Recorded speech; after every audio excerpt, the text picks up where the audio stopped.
Today's episode starts off on Main Street, Deadwood at the famous Saloon Number 10. This is the location where Wild Bill Hickok was shot in the back of the head by Jack McCall while playing a game of five-card stud.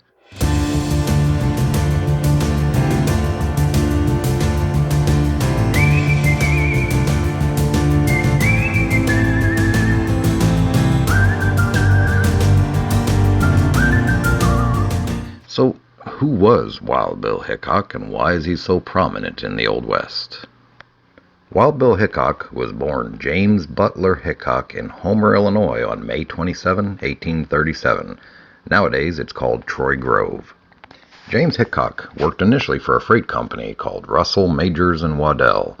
Not many people are familiar with that name, but that company eventually became known as the Pony Express. Hickok joined the Union Army at the outbreak of the Civil War in 1861. He initially joined as a teamster and was promoted to the position of wagon master. He then went on to spend some time in Springfield, Missouri as a member of the city's detective police. His job was to verify hotel liquor licenses, police the local Union Army troops, and a little bit of bounty hunting. It was at this time when he ran into a gambler named Davis Tutt. This would lead to what is believed to be one of the first duels in the Old West. Now, from what I understand, making a long story short, Wild Bill and Davis K. Tutt, they played poker together, and Wild Bill owed Tutt some money. As collateral, he gave him a gold pocket watch. Well, Wild Bill did not want Davis Tutt wearing this pocket watch in public, but of course Tutt didn't listen. They ended up meeting in the town square of Springfield on July 21, 1865, where they had the first quick draw, and Wild Bill won.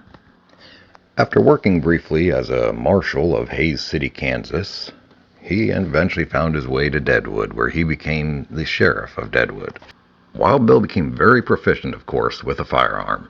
His favorite was a pair of Colt 1851 .36 caliber revolvers. They were ivory handled and had all kinds of fancy engravings on them. Fast forward down to August 1st, 1876. Wild Bill was playing cards in a saloon in Deadwood with another gentleman named Jack McCall. Well, Jack McCall was quite intoxicated and lost quite a bit of money to Wild Bill. It's reported Wild Bill even gave him some of his money back so he could buy some food. Well, he still didn't sit well with the idea of losing so much money to Wild Bill, so the next night, August 2nd, 1876, Jack McCall entered into the bar and managed to shoot Wild Bill in the back of the head. It's reported that when Wild Bill was killed, he was holding in his hand a pair of black aces, a pair of black eights, and an unknown fifth card. That's why it's known today as the Dead Man's Hand. Wild Bill was buried in Deadwood, but his close friend Calamity Jane had him reinterred in the Mount Moriah Cemetery. When she passed away, she was buried right next to him as per her wishes. Well, let's hop back on the bike and let's check out these grave sites up at Mount Moriah Cemetery by heading up the steep incline of Lincoln Ave.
a lot more places to go and a lot more scenery to take in, so let's keep on riding, keep the shiny side up.